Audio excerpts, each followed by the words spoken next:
There is a moment at the beginning of Lost in Nightmares that feels like a peace offering. After hours of sprinting through the sun-bleached streets of Kaiju, dodging machine gun fire on motorbikes, and wrestling with the sheer noise of a summer blockbuster, the game suddenly asks you to do something radical.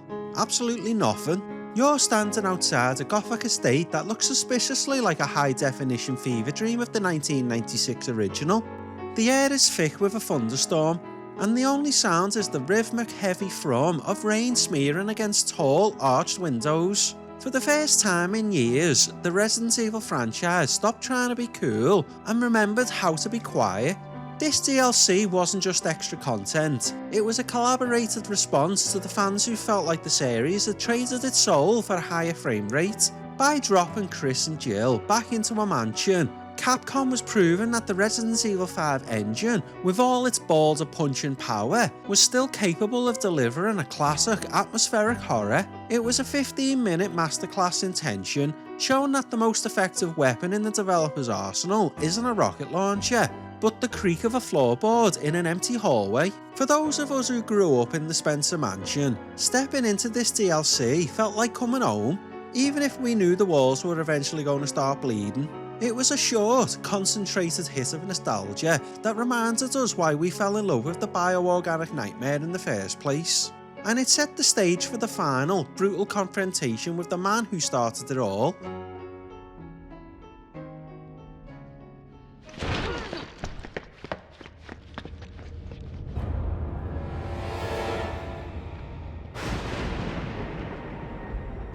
For years, Oswell E. Spencer was the great invisible of the Resident Evil universe. He was a name on a memo, a signature on a corporate document, and the shadowy architect of every tragedy we had endured since 1996. We had seen his influence in the jagged hallways of the Arclay lab and the ruins of Raccoon City, but the man himself remains a phantom. Lost in Nightmares finally pulled back the curtain, and the reality was far more unsettling than any monster. Instead of a godlike figure at the height of his powers, we found a frail, dying old man tethered to a life support machine in a crumbling estate. This is the moment the umbrella era of the retrospective truly reaches its finish line.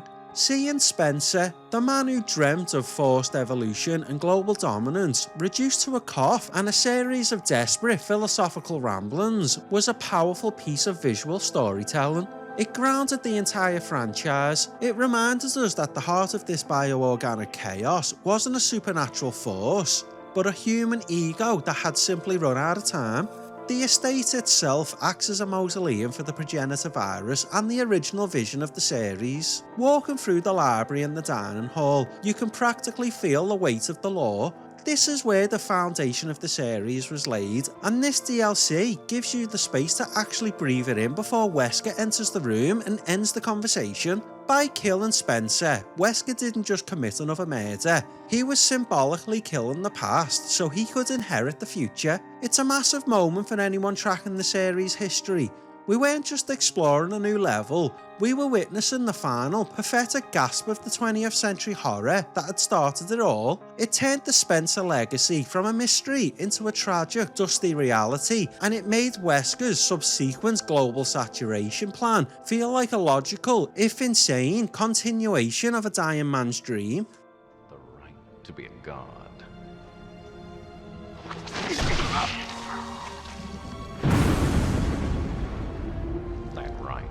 Is now mine.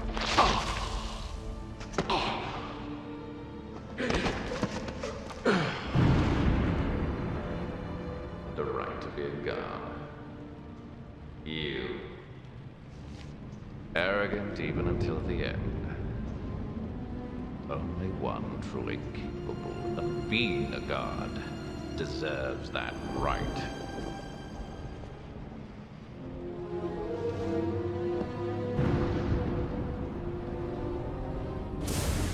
If the atmosphere of the estate didn't convince you that Capcom was feeling nostalgic, the secrets hidden in the walls certainly did.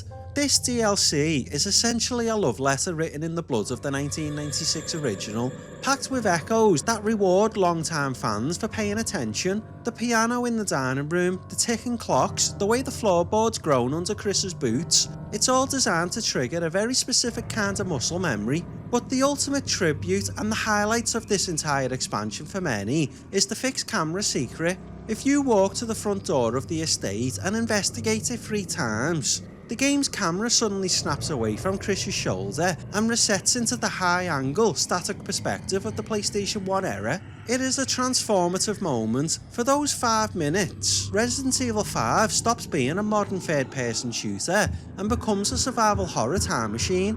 Moving Chris through the hallways using the old-school camera logic completely changes the feel of the game. The rooms feel larger, the shadows feel deeper, and the sense of what's just off camera returns with a vengeance. It's a brilliant bit of meta-commentary that shows Capcom knew exactly what they had traded away when they moved to the over-the-shoulder view. Beyond the camera, the DLC is littered with environmental storytelling that mirrors the Spencer Mansion. You find notes that bridge the gap between the Arklay incident and the present day, and puzzles that require you to think like a STARS member rather than a soldier. It was a reminder that the Index isn't just about documenting games, it's about documenting a legacy. By including these echoes, Capcom made sure that even in their most action-heavy era, the ghosts of 1996 were never truly laid to rest.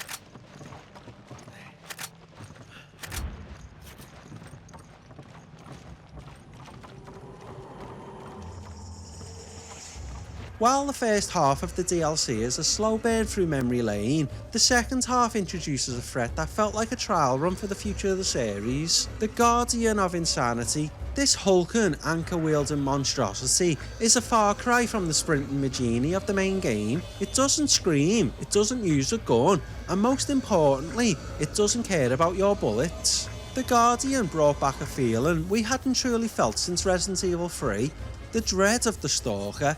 Because these creatures were essentially bullet sponges in the narrow corridors of the Spencer basement, the gameplay shifts from stand and shoot to run and hide. It forced a level of vulnerability that Resident Evil 5 had largely abandoned. You find yourself frantically searching for traps or environmental kills because a head-on confrontation is a one-way ticket to a "you are dead" screen. This creature felt like a prototype for the relentless stalker that would eventually define the modern remakes. Like Mr. X or Nemesis, it was an experiment in pacing, proof that you could take a high-octane action game and still make the player feel like a mouse in a maze. The Guardian's design, dragging a massive, rusted anchor and clangs against the stone floor, created a terrifying auditory tell that kept you on the edge long before you saw it. It took the invisible stalker trope from the 32-bit era and polished it for a modern audience. It proved that the most effective way to scare the player isn't to give them more enemies to kill, but to give them one enemy they can't kill. It was a brutal, clanking reminder that in the world of Resident Evil, sometimes your best weapon isn't your sidearm, it's your distance.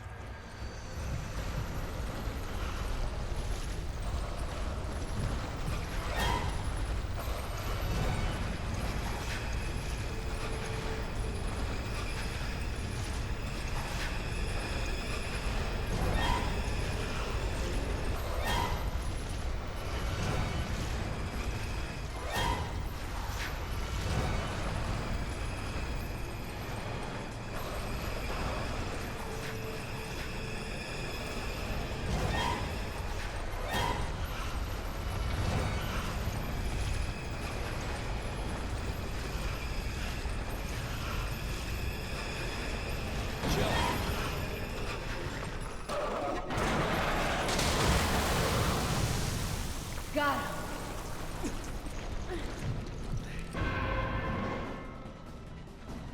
If Lost in Nightmares was the apology for the lack of horror, Desperate Escape was the celebration of the game's action mechanics. This isn't a slow burn mystery, it's a high-octane, arcade-style gauntlet that takes place in the parallel timeline while Chris and Sheva are chasing Wesker. It follows Jill Valentine, freshly freed from her mind control device, and the ever-reliable BSAA pilot, Josh Stone, as they fight their way through a literal army of Magini to reach the rescue chopper.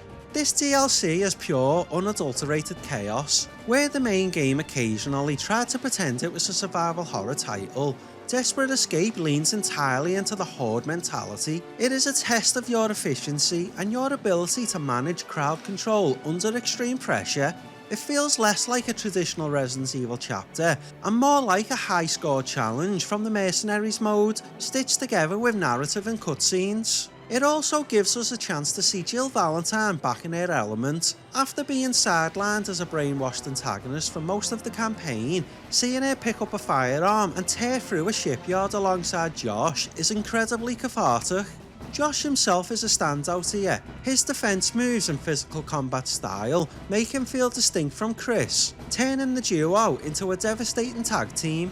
Replaying this today, it highlights just how solid the mechanical foundation of Resident Evil 5 actually was. When the game stops trying to scare you and just tells you to play with its combat systems, it's an absolute blast. It's a relentless, breathless sprint that serves as the perfect adrenaline-fueled counterweight to the quiet dread of the Spencer estate. It's the franchise saying, we can do the mansion, but we can also do the war zone.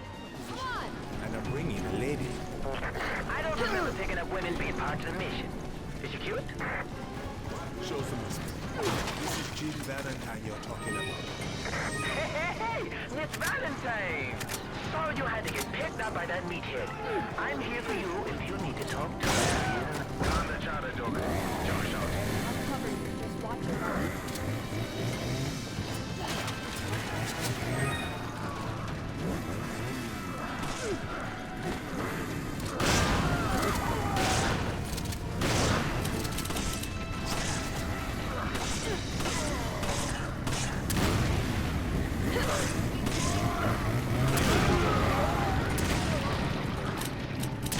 These two expansions, Lost in Nightmares and Desperate Escape, act as the two wearing halves of the Resident Evil 5 soul.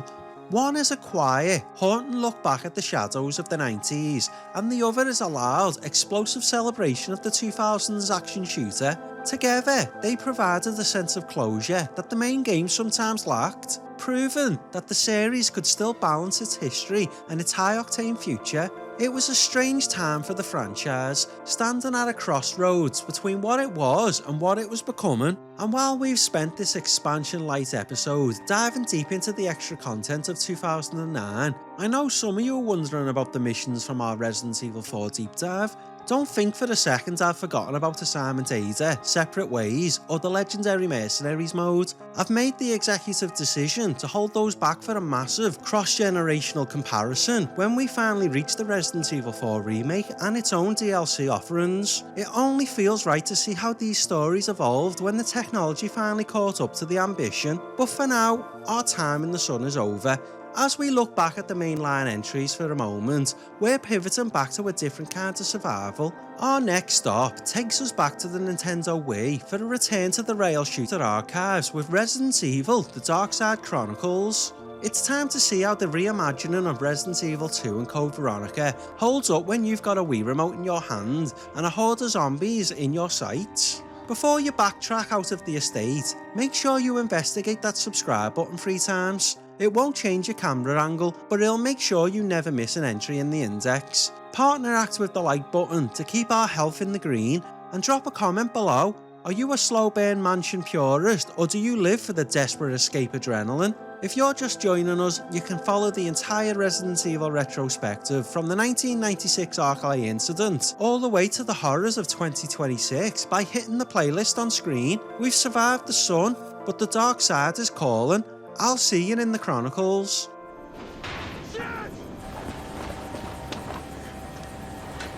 I will fly. Cover! On it!